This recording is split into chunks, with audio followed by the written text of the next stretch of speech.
Бесінші бөлім алғашқы мұсылмандар және олардың басынан кешкендері. Ең бірінші мұсылман әзірет Хадиша. Дүниенің сұлтаны Мұхаммед саллаллаху алейхи вассалам Хирадағы мұғжизадан соң Алла тарапынан жүктелген қасиетті елшілік міндетін қабылдады.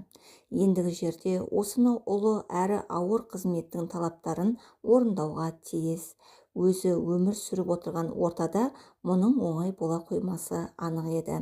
Ол кезеңде Мұхаммед пайғамбар саллаллаху алейхи вассалам жалғыз өзі бір бөлек күллі дүниеден мүлдем алыста. Ол қалайда Алладан алған әмір бойынша адамдарды жақсылыққа, иманға шақыруға тиіс. Алланың расулы ақырзаманға дейін адамзатқа нұр шуағын төгетін асыл қызметіне қалай, қай жерден кірісу қажеттігін нақты жобалап алды. Маңызды мәселені ең алдымен жан-жары әзірет Хадишаға ашып сырласты. Әзірет Хадиша еш күмәнсіз бір ауыз сөзге келместен мойынсұнды да жер бетіндегі тұңғыш мұсылман болу құрметін иеленді. Расулалла Жәбірейілден үйренгені бойынша әзірет Хадишаға дәрет алуды үйретті. Іле-шала періштенің көрсеткеніндей өзі имам болып зайыбына 2 рәкат намаз қылдырды. Бұл пайғамбарымыздың имам ретінде оқытқан тұңғыш намазы, ол дүйсенбінің кешіне сәйкес келген. Әзірет Әлидің мұсылман болуы. Әзірет Хадишаның шак келтірместен иман айтып, мұсылмандықты қабылдауы Мұхаммед пайғамбарды саллаллаху алейхи вассалам үлкен қуанышқа кенелтті, жігерін жаныды. Жер жүзінде өзін мойындаған, иманға ұйған біреудің болуы неткен бақыт.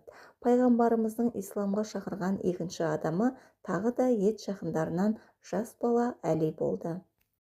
Ол 4-5 жасар бала шағынан бастап әзірет Мұхаммедтің саллаллаху алейхи вассалам тәрбиесінде болған.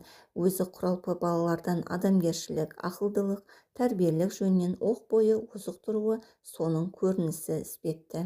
Кішкентай Әли бір күні Мұхаммед саллаллаху алейхи вассалам мен Хадишаның намаз оқып жатқанын көріп қалады. Намаз аяқталғанша аңтарылып қарап тұрады да бітірген соң бұл жасағандарың не деп сұрайды. Мұхаммед пайғамбар саллаллаху алейхи вассалам: «Уа Әли, бұл Алланың өзі қалаған дінінің талабы. Мен сені де бір Аллаға иман келтіруге шақырамын. Адамға пайдасы да зияны жоқ пұттарға, Лат пен Уззаға табынуды бүгіннен бастап доғар дегім келеді». Әли көзін төмен салып ойланып қалды. Аз кідірістен соң: «Менің өмірімде естімеген нәрселерімді айттың, әкем Әбу Тәліппен ақылдасып көрейін» деді. Алайда пайғамбарымызға әлі дініне ашықтан ашық шақыруға рұқсат берілмеген еді. Сол себепті Әлиге: «Уа Әли, менің айтқандарымды қабылдағың келсе, ешкімге тіс жармастан қабылда. Ал егер жасағың келмесе, онда ерік өзіңде, тек көрген білгеніңді ешкімге айтушы болма» деп ескертті. Әли ардақты пайғамбардың ескертуінен соң сырды сақтайтындығын айтып уәде берді. Бірақ сол түні ойға беріліп дөңбекшумен болды. Таң арайлап атқан шақта әзірет Әлидің көңілінде шуақты ой орнықты. Бала көңілі батыл шешімге келген еді. Таң серіден Алла Расулына барып түйінді ойын жеткізді.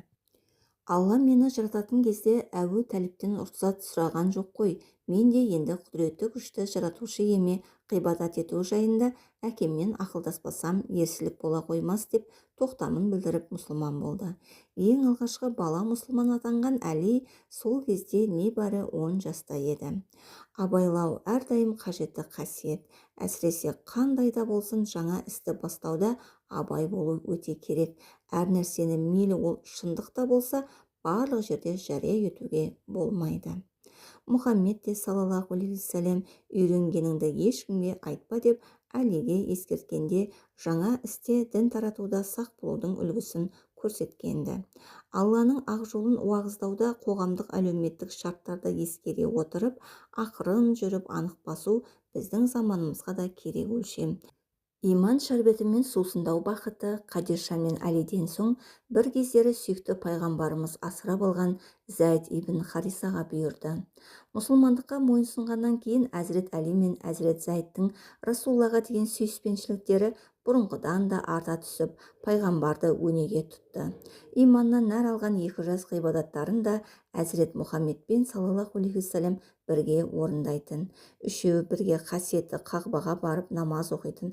Пайғамбарымыз ислам дінін көпшілікке ашық жарияламаса да, мүшриктер саусақпен санарлық мұсылманның Қағбада намаз оқығандарын жақтырмаған, өзгеше ғибадат жасағандары тыжырына қарап ұнатпаған. Мұны байқаған әзірет Мұхаммед саллаллаху алейхи вассалам көбінесе әзірет Әлимен бірге намаз ғибадаттарын қырда, тау мен тастың қалқасында, көпшілік көзінен таса жерлерде жасаған.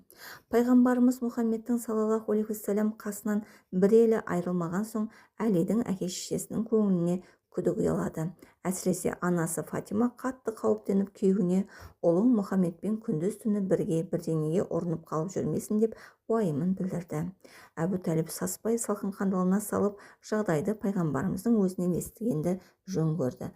Осы мақсатпен әзірет Мұхаммед саллаллаху алейхи вассалам мен ұлының ізіне түсті. Олардың жазық далада екеуден екеу намаз қылып тұрғандарын көрді. Әбу Тәліп келген бетте екі дүниенің сұлтаны әзірет Мұхаммедке саллаллаху алейхи вассалам қарап: «Ей бауырымнан қалған жалғыз тұяқ, сені асылдың сынығына балаймын. Бірақ мен түсінбейтін бір нәрсе бар, осы сенің уағыздап жүргенің недің?» деп сұрады. Пайғамбарлар падишасының жауабы: «Көке, мына дүниедегі жанымдай жақсы көретін жандардың бірі өзіңізсіз. Бұл дін Алланың діні, періштелердің, пайғамбарлардың және арғы атамыз Ибрахимнің діні. Құдіреті күшті Алла осы ақиқатты тарату үшін маған жауапты міндет жүктеді. Тура жолға шақыратындарымның және менің үндеуіме алғашқы болып үн қосатындардың қатарында сіз де барсыз. Сіз бұған ең лайықты адамсыз. Пұттарға табынғанды қойыңыз, бір Аллаға иман келтіріңіз».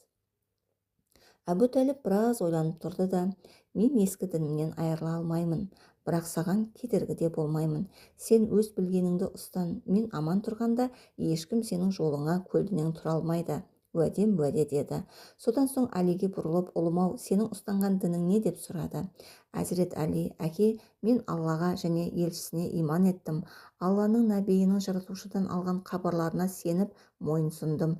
Расулға үйіп намаз оқыдым» деп жауап берді. Ұлының жауабын ден қойып тыңдаған Әбу Тәліп: «Ұлым, үміт еткен көзімнің нұры сенсің.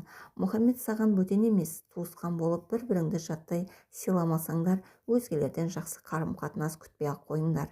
Ағаңның айтқанын мақұлдап, оның дініне өз еркіңмен кіргенің жөн-ақ. Ол сені тек жақсылыққа шақыратынына сенемін. Мойынсұнған екенсің, айтқандарын екетпе. Мен сендердің сырттай тілеулестерің болуға жарасам болды емес пе?» деп әзірет Мұхаммедті де саллаллаху алейхи вассалам ұлы Әлиді де қуантып тастады. Сосын келген ізімен кері қайтты. Үйде Фатима күйеуін дегбірсіздене тосып отырған. Әбу Тәліп табалдырықтан кірер-кірмес бас салды. «Қайда ұлың? Неге ертіп келмедің? Қызметшімнің айтқаны рас болса, біздің Әли Мұхаммедпен бірге жият алқабында өзгеше құлшылық қылып жүр дейді. Не деген сұмдық, елдің бетіне қалай қараймыз?» Әбу Тәліп мұнан ары сөйлеуге шамасын келтірмеді. Көкесінің баласына бас-көз болып көмектесу Мұхаммедтің міндеті. Бауырына қолдау көрсеткеннің несі айып? Егер Әбдімтәліптің дінін тастау үшін нәпсімді жеңе алсам, Мұхаммедтің саллаллаху алейхи вассалам жолын бірінші болып мен қабылдар едім. Өйткені ол әмин, халим әрі тахир». Әзірет Әбу Бәкірдің мұсылман болуы. Әзірет Әбу Бәкір пайғамбарымызбен көп уақыттан бері дос, қашан көрсе шынайы көңілден шұрқырасатын. Әзірет Әбу Бәкірдің сырт көзге бірден байқалатын ерекшелігі жахилияның надандықтарынан аулақтығы, рухының күштілігі, асқан ақылдылығы әрі жайдарлығы еді.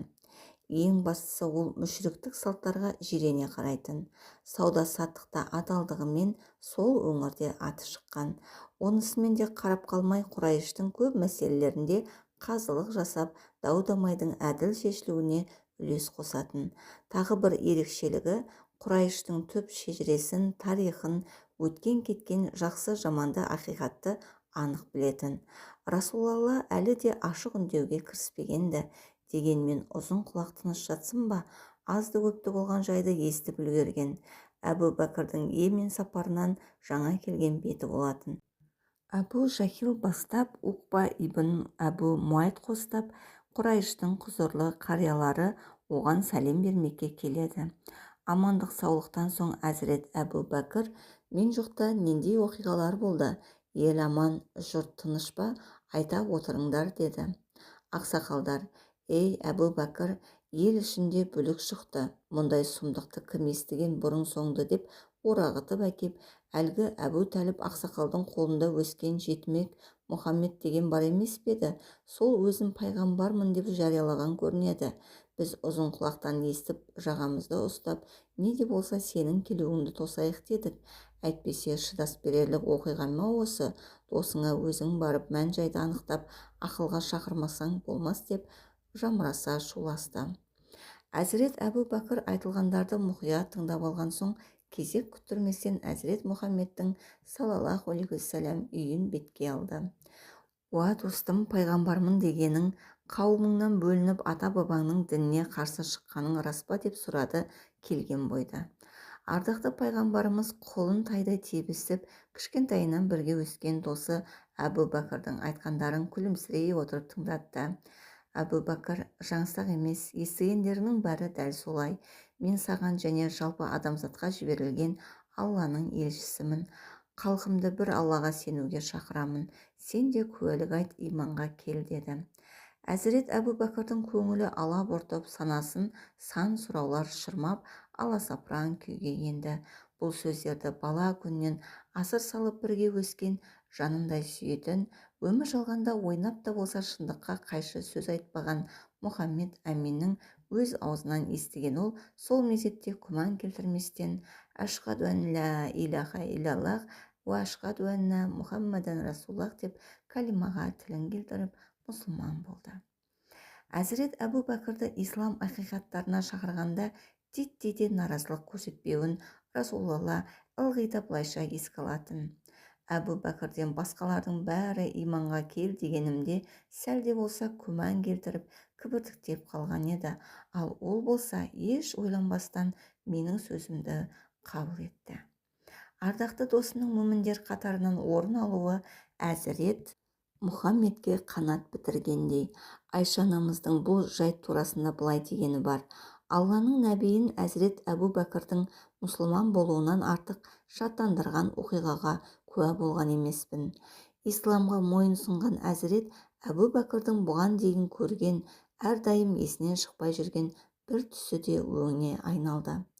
Ол түсінде толықсыған бір айдың Меккеге барынша нұрын төккенін, сосын жайлап бірнеше бөлікке бөлініп үйді-үйге таралғанын, ең соңында қайта жиналып, көз шағылыстыратын сәуленің өз үйіне енгенін көргенді.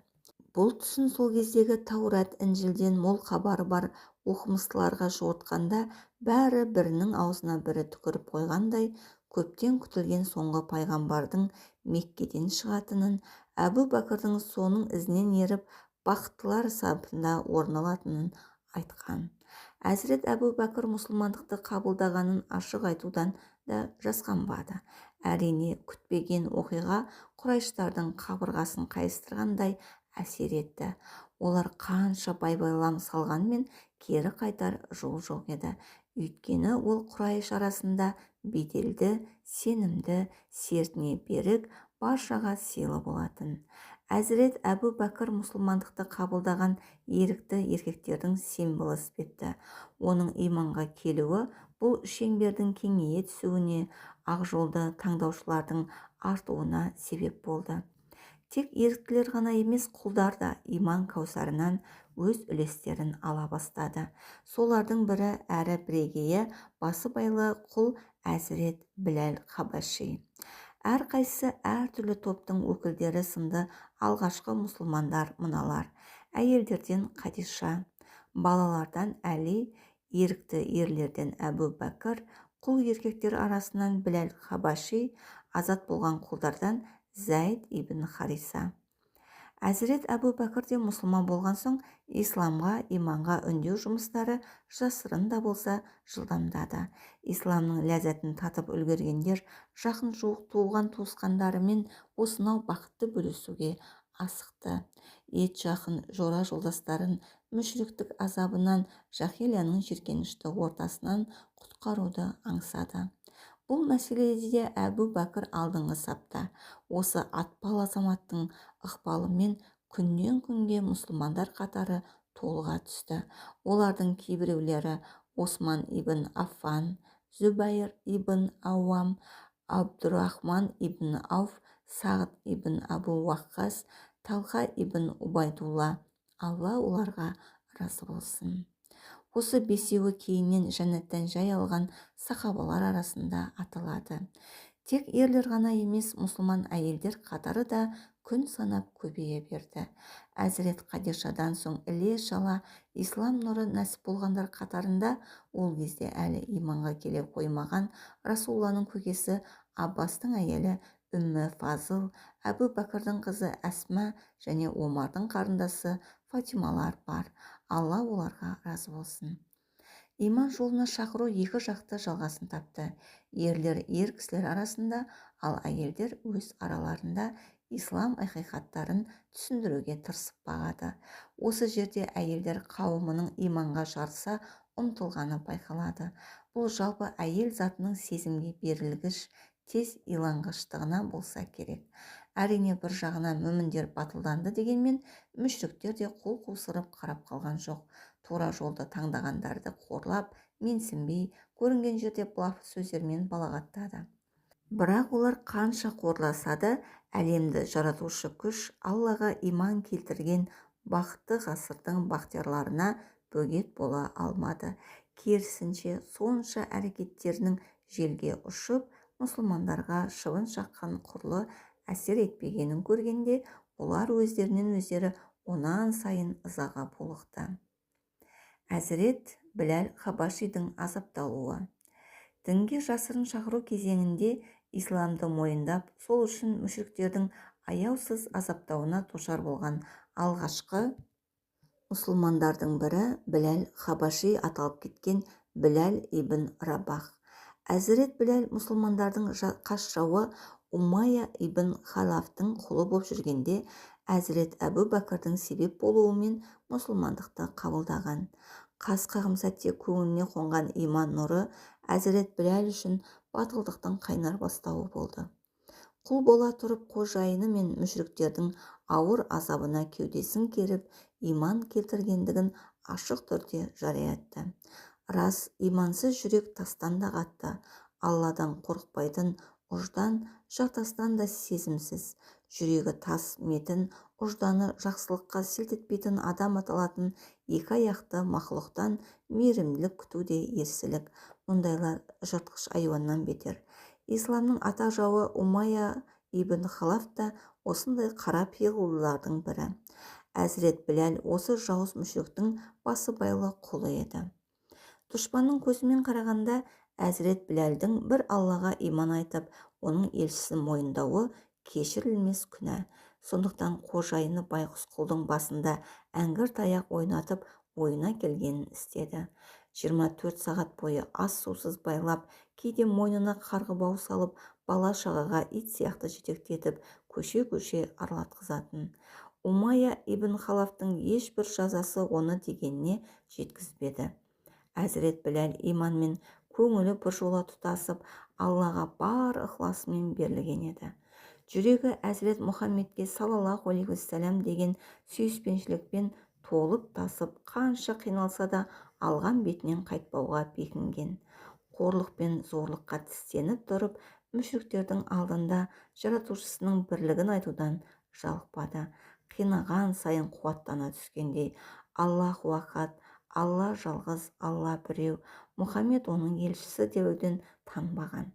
Умайя ибн Халафтың көздері қанталап, қайтсем де дегеніме жетем дегенде, Әзірет Біләлді шыжыған ыстықта далаға қайнаған тас пен құмның үстіне жатқызып, аузына қурап кеткен бір кесек етті тығып, кеудесін ауыр таспен бастырып, я сен өліп аузыңа құм құятын боласың, я Мұхаммедтің діннен безіп, Лат пен Уззаға табынатын боласың, арманыма жеткенше азабыңды арылтпаспын деп гүрілдейтін үстінен төніп тұрып.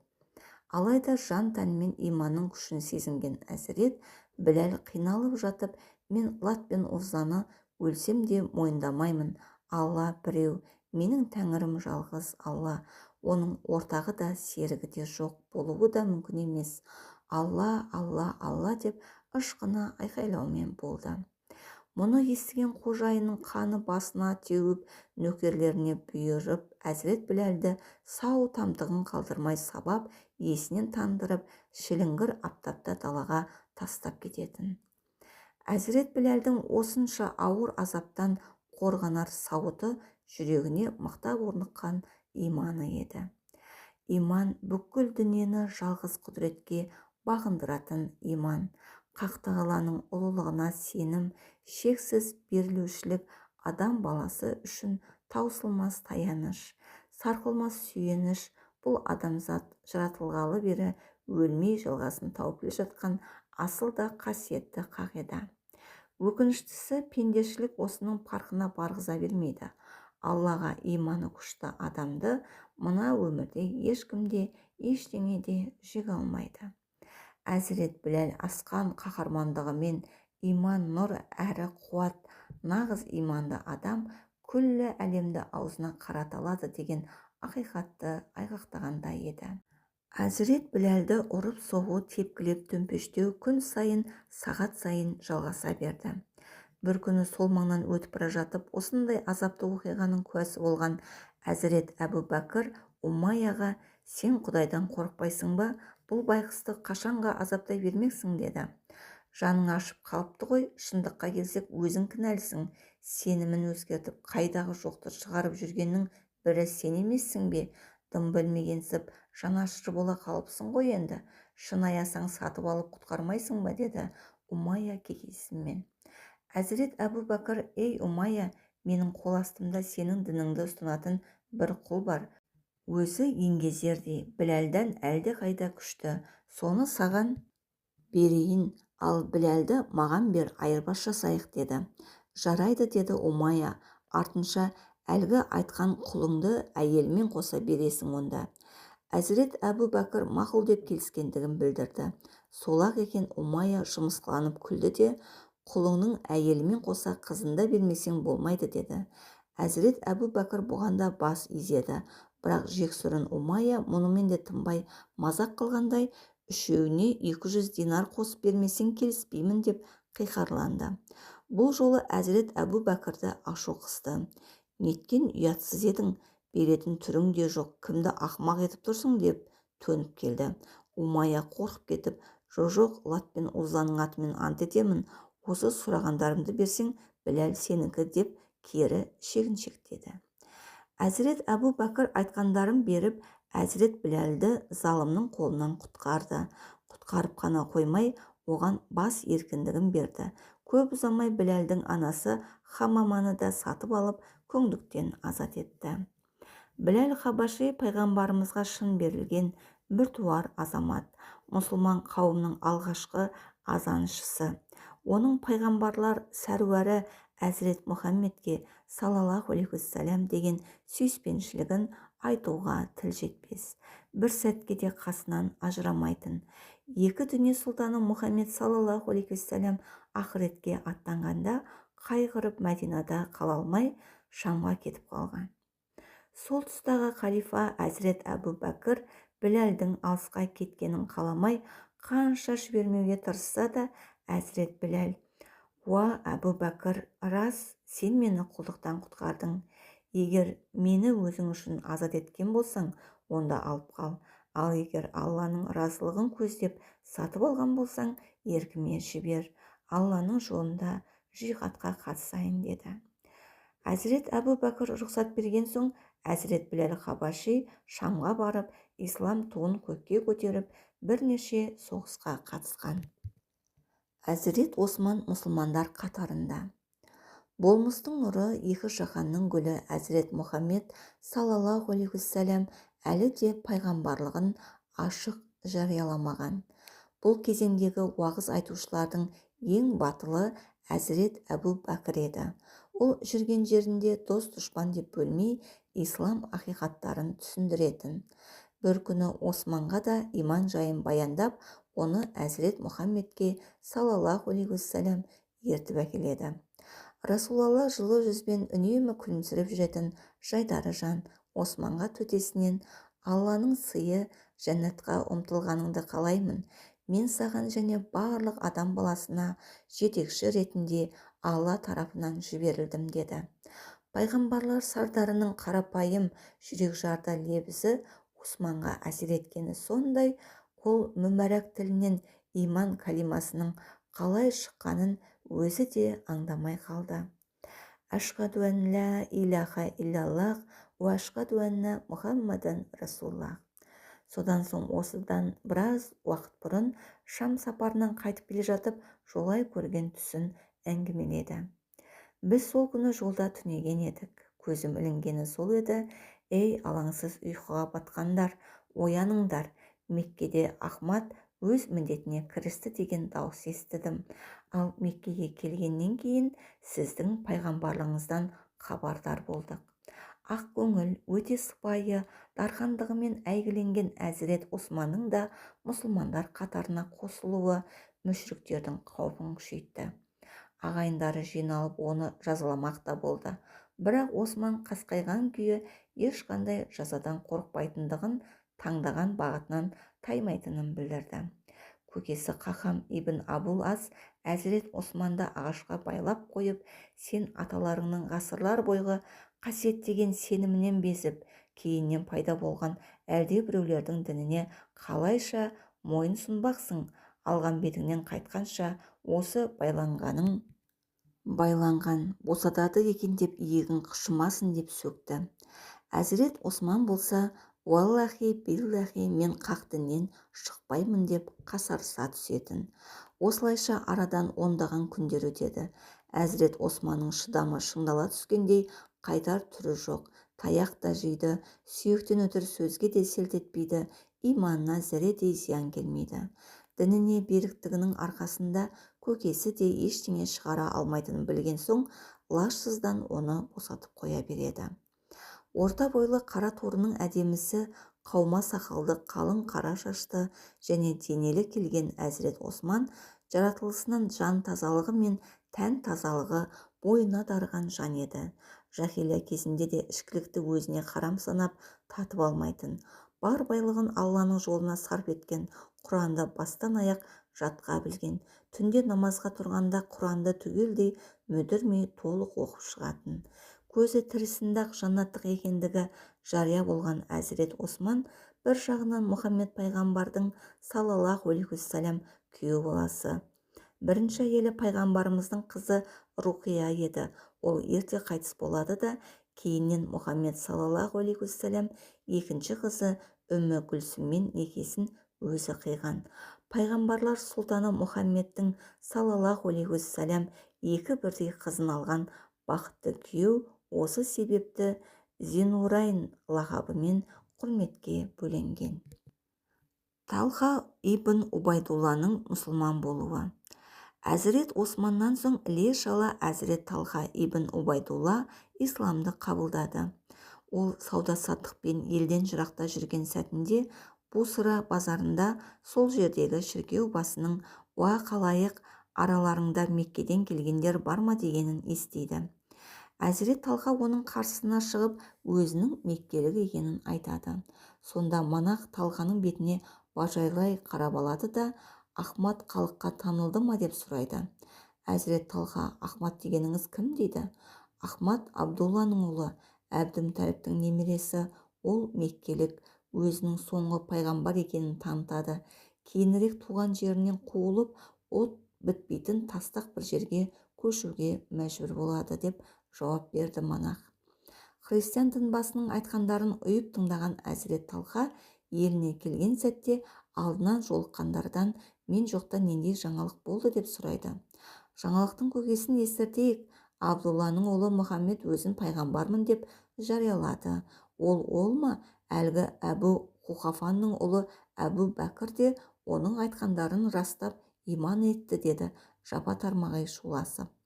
Мұны естіген Талханың жаны жай таппай, әзірет Әбу Бәкірді іздеп тапты да: «Сен Мұхаммедтің айтқандарын мойындадың ба?» деп сұрайды.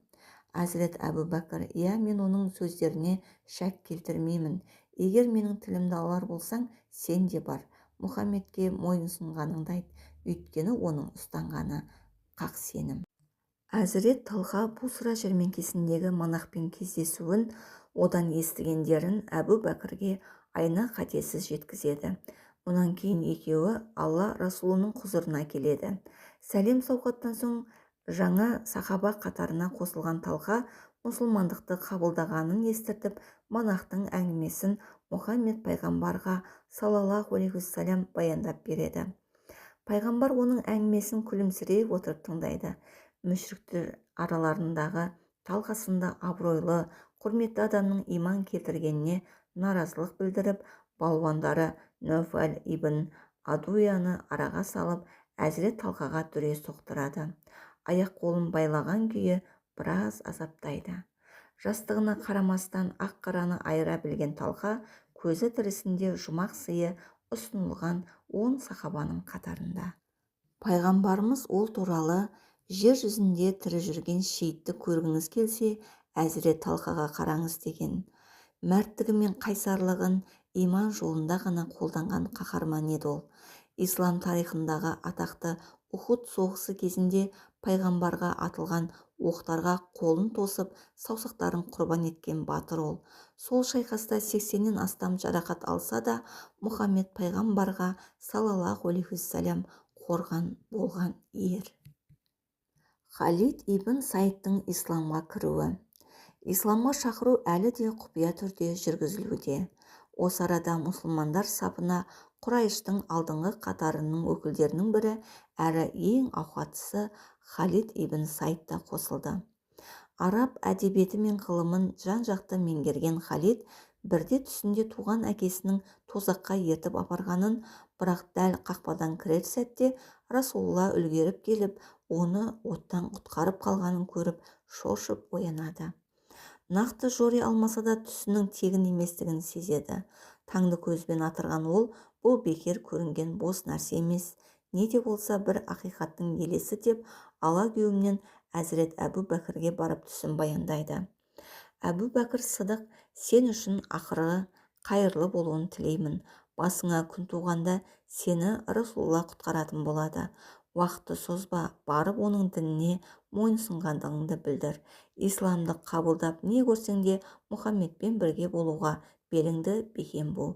Нәтижеде ол сені жаһаннамның азабынан аман алып шығады, деді. Халид Расулуллаға құстай ұшып жетті. Уа Мұхаммед, сен халықты неге уағыздап жүрсің деп сұрады.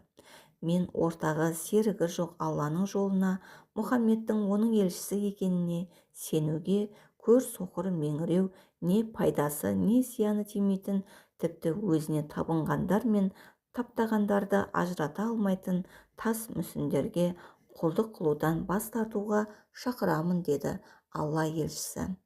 Айтылғандарға мұқият құлақ асқан Әзірет Халид дегеннен: мен Алладан басқа тәңірдің жоқтығына және сенің Алланың Расулы екендігіне куәмін, деді.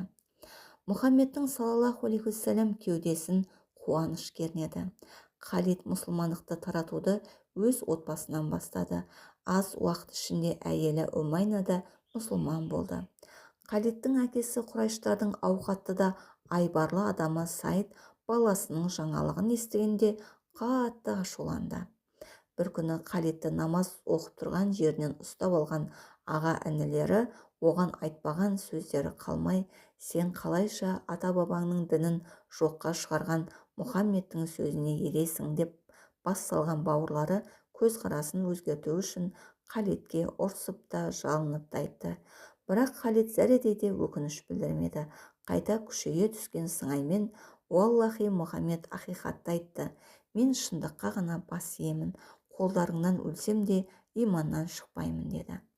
Әкесі мұны естіп ашуға мініп Халидті қолындағы сырық сынғанша сабайды. Сабау да, дүре де иман нұрын көңіл түкпіріне ұялатқан Әзірет Халидтің пікірін өзгерте алмады. Иманын қорғау жолындағы жәбір жапа ол үшін түкке тұрғысыз еді. Баласына сөзін өткізе алмасына көзі жеткен мейірімсіз әке оны қорқытып: бар, онда сені жоққа санаймын, ырзық несібеден дәметпе, тамақ та киім де бермеймін, қайда барсаң онда бар, деп айқайлады. Сабыр мен салауаттың қайнары иманды жүрегіне мықтап орнықтырған әзірет Халид бұл жолы да түк саспастан: «Әке, менің ішіп жемімді бермесең бермей-ақ қой, ырзық несібемді Алла бір жерден болмаса екінші жерден шығаратынына кәміл сенемін», деп жауап берді. Әкесі ұлын бірнеше күн бойы ас сусыз қапасқа қамайды. Анасы мен бауырларына: «Егер кім Халидпен сөйлесетін болса, ажалы менен деп білсін», деп қорқытып жолатпай қояды. Ара тұра қапастың сыртынан сығалап, ащы мысқылмен: «Қалай, несібеңді алып жатырсың ба?» деп Халидті түйреумен болды. Тар қапастан амалын тауып құтылған әзірет Халид екінші Қабашстан хижретіне дейін әкесінің көзіне түспей бой тасалайды. Кейінірек Қабашстанға көшкен екінші топқа әйелімен екеуі қосылады. Халидтің жахилия дәуірінің көркем жазу шеберлерінің бірі екендігін атап өтпеске болмайды. Деректерге жүгінсек, пайғамбарымыздың емен билеушісіне жолдаған атақты сенім хатының мәтінін тағы басқа маңызды келісімдерді әзірет Халид дайындап жазған. Сағд ибн Әбу Уақас та мұсылман. Сағд ибн Әбу Уақас сол тұста 17 жасар бозбала еді.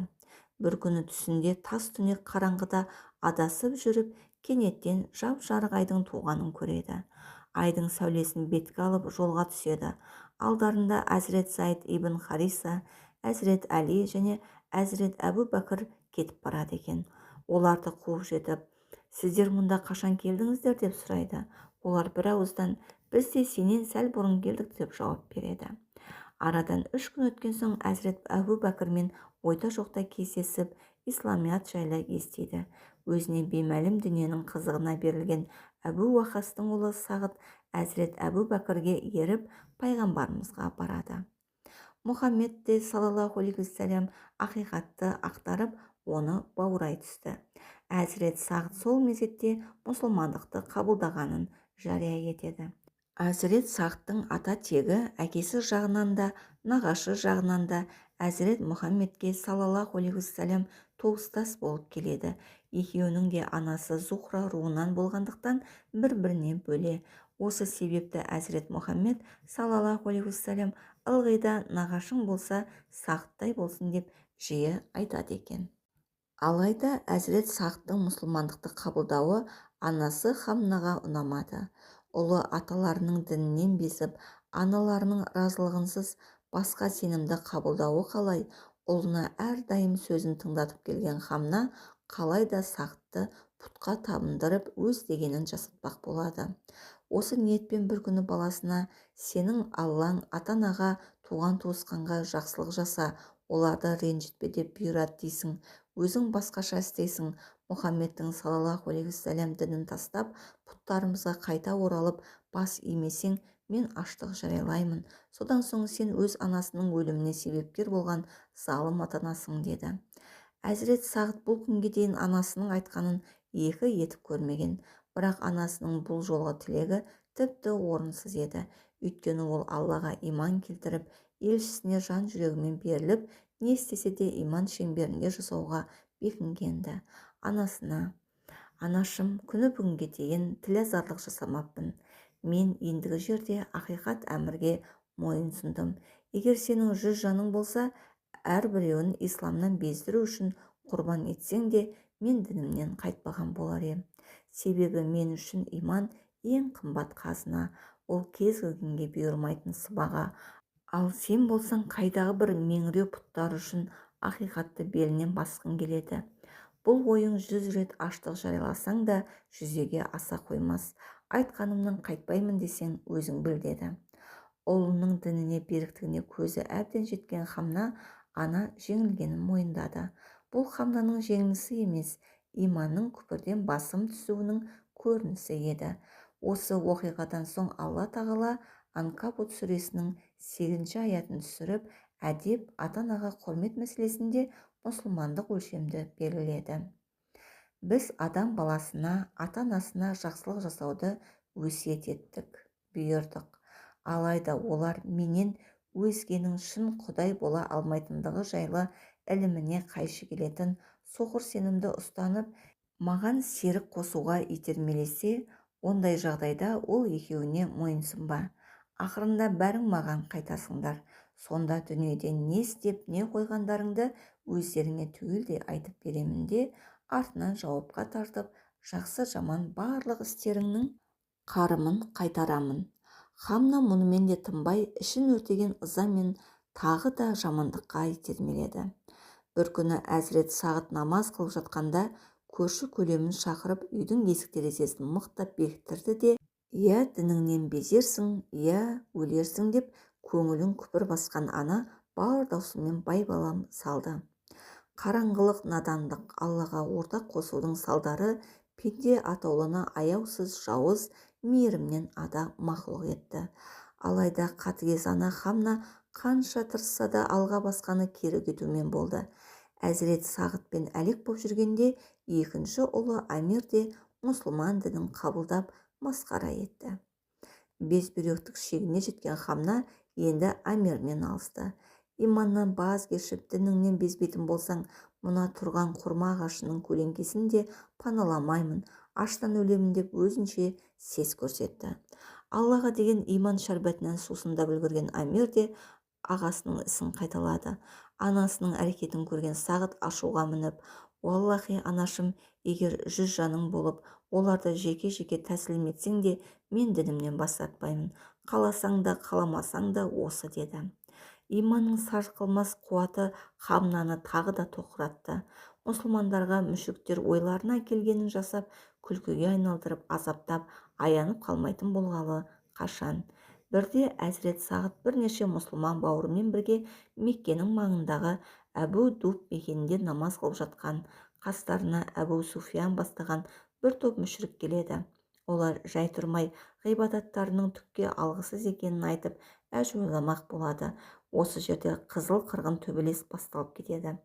Әзірет Сағит қолына ілінген түйенің қураған сүйегімен мүшриктердің бірін ұрып басын жарады. Мұндай қарсылық күтпеген қан-жоса болған мүшриктер мұсылмандардың тегеуріне төтеп бере алмай, беттері ауған жаққа қаша жөнеледі. Мүміндер оларды тырқырата қуады. Осылайша әзірет Сағит Алла жолында алғаш қан төккен сахаба ретінде тарихта мәңгі қалады. Сонымен бірге ол жаннат сыйы ұсынылған 10 сахабаның ішінде жомарттығымен де ерекшеленген. Пайғамбарымыз тұсында Алла жолындағы күрестен кейін қалмаған. Ухуд соғысында дүниенің мақтаны әзірет Мұхаммедті саллаллаху алейхи вассалам қорғау үшін кеудесін оққа тосқан. Мүшриктермен шайқаста ерлік көрсетіп, әзірет Мұхаммедтің саллаллаху алейхи вассалам ешбір пендеге нәсіп болмаған «Әкем, анам саған құрбан болсын, ей Сағит, жаудыр оғыңды» деген керемет сөздері де соған арналған. Әзірет Әли «Фәтәка әби уә умми», яғни «Сен үшін атанам жан пида» дегенді Расулла әзірет Сағитқа арнап айтқан дейді. Сол шайқаста әзірет Сағит оқ атқан сайын пайғамбарымыз «Элляхи, бұл сенің жолыңа» деп, одан соң «Ей құдіретті күшті жаббар ием, Сағит саған қол жайып дұға жасағанда оның тілектерін қабыл ет, сұрағанын бер, атқан оғында мүлт кетірме» деп дұға еткен. Алла Расулының дұғасы айна қатесіз қабыл болатындықтан әзірет Сағит қаһармандығы, батылдығы және мергендігімен қатар тілеген тілегінің қабыл болуымен де жолдастарынан бір саты жоғары тұрған. Ислам дұшпандары оның қылышы мен оғынан қорықса, айналасындағылар дұға батасынан сескенетін, оны ренжітпеуге тырысатын. Жалындаған жас шағында иманға келген әзірет Сағит өмірінің соңына дейін исламға қызмет етті. Әзірет Омардың халифалығы тұсында Иранға бағыт алған әскерлердің қолбасшысы тағайындалып, жеңіске қол жеткізіп, Кисра еліне исламның байрағын тікті. Осы себепті ол Иранды алушы атанған. Әбу Зар Ғифаридің иманға келуі. Исламның нұры рухтарды жасырын түрде болса да сәулелендірді. Алғашқы мұсылмандар шын ықыласпен беріліп, Расулланың жөн сілтеуімен Алланың ақ жолымен ілгерілеуге тырысып бақты. Пайғамбарымыз әлі дінін ашық жария етпегенді. Соған қарамастан Меккеден басқа көп жерлерде соңғы пайғамбардың белгілі болғаны хақында құлағдар болғандар баршылық. Сондайлардың бірі ғифар рухынан Әбу Зәр есімді адам. Әбу Зәр жахилияның дәуірлеген кезінде де пұтқа табынуды ерсі санайтын, жатса тұрса ақиқатты іздеумен болған арабтың атақты шайыр еді. Пайғамбарымыздың келгенін естіген соң анық қанығына көз жеткізу үшін бауыры Үнәйсті Меккеге жолдап тұрып, бар, Меккеден шыққан пайғамбармен жүздес, сыр сипатын айтып келерсің деді. Үнәйс бауырының айтуымен Меккеге барып, онда пайғамбарымызбен кездесіп сөйлескен соң қайтып келді. Әбу Зәр інісінен көрген білгендерін сұрай бастады. Сондағы Үнәйстің жауабы: Меккеге бардым, айтқан адаммен кездестім. Ол халықты тек жақсылыққа шақырып, жамандықтан аулақ болуға үндейді, адамгершілікті уағыздайды. Халық оны шайыр, сәуегей, сиқыршы деп айтады екен. Көріпкелдің талайын тыңдадық қой, оның айтқаны сәуегейлікке тіпті ұқсамайды. Шайыр дейін десем оған келмейді. Айтқандары біз білетін өлеңнен мүлде басқа. Сиқыршы деуде тіпті қисынсыз. Қысқасы, Әзірет Мұхаммедтің саллаллаху алейхи уассалам туралығына көзім жетті. Оған пәлен түген деп кінә таққандардың өздері өтірікші. Әбу Зәрді Үнәйстің айтқандары қанағаттандырмады. Өзім барып бетпе-бет кездесіп сөйлеспесем болмас деп асығыс жолға жиналды. Кетерінде бауыры: көрем дегенің дұрыс қой, бірақ Меккеде байқап жүргейсің. Мақсатыңды сезсе, Мұхаммедтің дұшпандары зиян келтіруі мүмкін деп ескертті. Әбу Зәр қолына аса таяғын алып, азық-түлік салынған дорбасын арқалап жолға шықты. Құмды шөлдерден асып Меккеге жетті. Келген бетінде тікелей Қағбаға барды. Айналасындағы адамдарға аңтарыла қарап, алақтап ардақты пайғамбарымызды саллаллаху алейхи уассалам іздеумен болды. Бірақ танымағандықтан таба алмады. Жұрттан сұрауға да батылы жетпеді. Өйткені бауыр айтқандай, Меккеде мұсылмандар мен мүшриктер арасындағы бітіспес күресті сырттай қарағанда байқауға болар еді. Әбу Зәрдің Қағбаны паналағаннан басқа шарасы түгесілгенді. Зәмзәм суын ішіп әлденіп алды да мешіттің бір бұрышына қисая кетті. Арадан неше сағат өткенін кім білсін, бүрісіп жатқан оның қасынан Әзірет Әли өтіп бара жатып, мына байқұс ұзақ жолдан келген мүсәпір-ау сірә деп күбірледі. Мұны естіген Әбу Зәр басын көтеріп: «Я жолаушымын, алыс жолдан келген жайым бар» деді. Әзірет Әли: «Онда жүр, үйімізге қонағымыз бол» деп Әбу Зәрді үйіне ертіп апарып күтеді.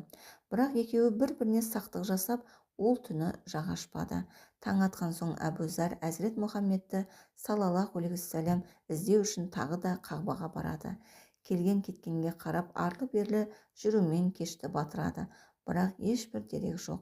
Осылайша тағы да үмітсіз кейіпте отырған оның жанына тағы да Әзірет Әли келеді.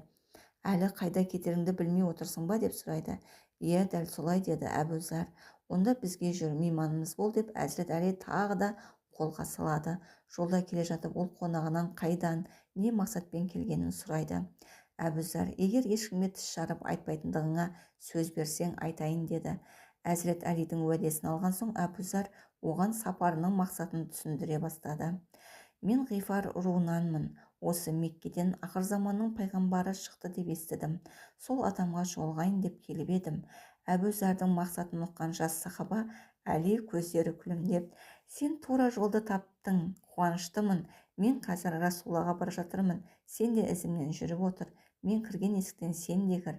Нысаналы жерге жеткенше осылай бейтаныс кісілерше жүріп барамыз. Егер алда-жалда жолай саған зияны тиетіндей біреу кездесе қалса, еңкейіп кебісімді түзеткен боп белгі беремін.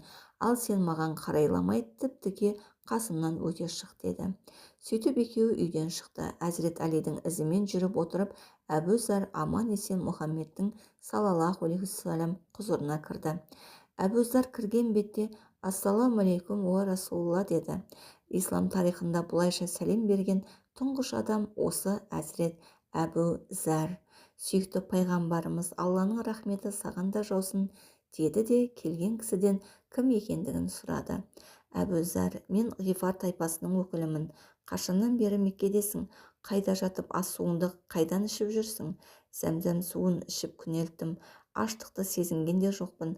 «Иә, Зәмзәм берекелі, тойымды азық. Уа Расулалла, маған исламды түсіндір».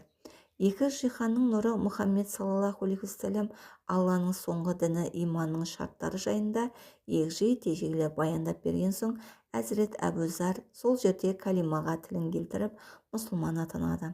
Иман келтіріп мұсылмандықты қабылдаған әбузарге әрдайым сақтықта ұстанатын Мұхаммед саллаллаху алейхи вассалам мынадай ұсыныс айтты: әбузар, сен әзірге бұл іс туралы жан баласына айтпа, еліңе қайт, жақсылықты жария етуге асықпа, дінімізді ашық таратуға жаратқаннан жарлық алғанымды естіген күні келерсің. Толқып жүрегі қуаныштан лүпілдеген әбузар: уа Расулалла, сені хақ пайғамбар ретінде жіберген алла тағаланың атымен ант етемін, мен бұл жайтты мүшриктер арасында ашық түрде жарияламай қоймаймын, деді де үйден шығып Қағбаға қарай бет алды. Сол жерден бүкіл мүшриктерге естірте: уа Құрайыштар, мен Алладан басқа тәңірінің жоқ екендігіне, Мұхаммед оның елшісі екендігіне куәмін деп дауыстады. Әрине, мұны естіген мүшриктер қарап қалмады. Тарпа бас салып, әбузарды қан жоса қылып соққыға жықты. Егер сол сәтте әлгі мұсылмандықты қабылдамаған әзірет Аббас көріп, оның ғифар руынан екенін, ғифарлардың Шамға барар сауда-саттық жолының иесі екенін ескертпегенде, мүшриктер әбузарды өлтіруден тайынбайтын. Алайда иманнан қуат алған әзірет әбузарды сойыл да соққы да тоқтата алмады. Есін жия салып, ертеңіне тағы да Қағбада Алланың бар екенін және бір екенін, пайғамбардың хақтығын айтып жар салды. Мүшриктер сау тамтығын қалдырмай дүрелесе де ол айтқаннан қайтпады. Бұл жолы да әзірет Аббас араласып: неткен жауызсыңдар, ғифар руының адамын өлтіріп, осы күндеріңді өздеріңе көп көріп отырсыңдар ма? Ғифарлар сауда жолын жауып тастаса не істейсіңдер демегенде, мүшриктердің қолынан мерт болуы мүмкін еді. Осы оқиғадан кейін әбузар хақ дінге өз руластары мен жерлестерін шақыру мақсатымен еліне қайтты. Хижри 6 жылына дейін сонда болып, Бәдір, Ухуд, Хандақ шайқастарына қатыса алмады. Одан кейін ылғи ақырзаман пайғамбары Мұхаммедтің саллаллаху алейхи вассалам қасында жүрген. Алла жолындағы азап та тәтті. Хаббаб ибн Арад исламның қас дұшпаны, Үммі Аммар деген әйелдің құлы, темірден түйін түйген ұста, көбінесе қару-жарақ, қылыш жасайтын, пайғамбарымызбен бұрыннан кездесіп сөйлесіп тұратын. Пайғамбарымыз Дарул Аркамға орналасардан аз уақыт бұрын өз еркімен мұсылмандықты қабылдаған. Ол кезде мұсылмандықты қабылдап, оны естірту өлімге бас тігумен барабар. Соған қарамастан Хаббаб батыл түрде исламға мойынсұнғанын айналасындағыларға білдірді. Құрайш мүшриктері бұл хабар құлақтарына жетер-жетпесте Хаббабты ұстап алып азаптай бастады. Әсіресе оның қожайыны Үммі Аммар жынданып кетуге шақ қалған. Құлын тұтқындап, қол-аяғын байлап, матап, отқа қыздырылған темірмен бас терісін күйдіруді бұйырды. Әзірет Хаббаб бұған дейін күнкөріс көзі болып келген сүйікті кәсібінің құрбаны болды. Ыстық темірмен құйқасын күйдірген сайын көңіліндегі иман шоғы маздай түсті. Мүшриктердің құтыра түскенін көрген ол, басына келген ит қорлықты пайғамбарға айтып шағымдануға мәжбүр еді. Одан көмектесуін өтінді. Әзірет Мұхаммед сол жерде: уа құдіретті жаратқан ием, Хаббабқа жар бол деп дұға етті. Осы дұғадан соң аяусыз жау Үммі Аммар айықпас дертке шалдықты. Жанын жегідей жеген, бас ауруынан құтылудың амалын іздеп шарқ ұрды. Бармаған жері, баспаған тауы қалмайды. Ең соңында сырқатынан арылудың бірден бір жолы бас құйқасына қыздырылған темір күйдіріп басу екендігін естиді. Жан деген тәтті емес пе? Мәжбүрліктен бас терісін күйдіруге келіседі. Бұл іс темір ұстасы әзірет Хаббабқа тапсырылады. Біреуге ор қазба, өзің түсесің деген осы да. Мейірімнен махрұм мүшриктер бір күні тағы да Хаббабты ұстап алып, көз алдында от жағады. Сөйтеді де оны маздаған шоқтың үстіне жатқызып, кеудесін аяқтарымен басып тұрып әбден қинайды. Қанша қиыншылық көрсе де әзірет Хаббаб дінінен бас тартпай, керісінше Аллаға, Расулаллаға деген сүйіспеншілігі арта түсті. Ол құл болатын, мүшриктермен тайталасуға дәрменсіз еді. Өзіне жасалған қиянатты Алла Расулына баяндағаннан басқа шарасы жоқты.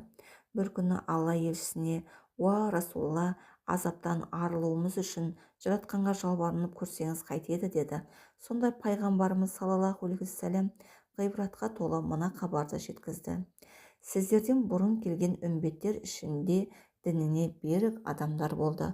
Олардың терісін тіліп, етін темір тарақпен тарап, сүйегінен айырғанда да қыңқ деместен Алланың бірлігін айтып жанталасатын, кәдімгі арамен аралап, денесін екіге бөлгенді де олар жаратушыға берген сертінен таймаған. Алла күндердің күнінде бұл істі де исламды тәмамдайды да барлық діндерден жоғары қояды.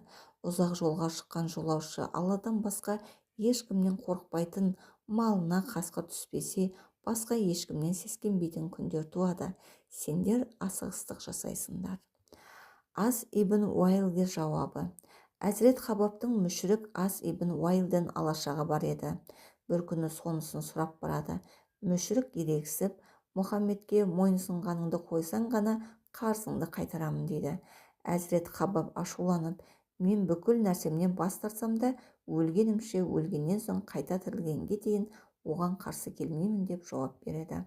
Ас ибн Уайл: мен де өлгеннен соң қайта тірілемін бе? Ондай болса сабыр сақта, тіріліп мал жанымен қайта қауышқан кезде берешегімді беремін, деді ащы кекесінмен.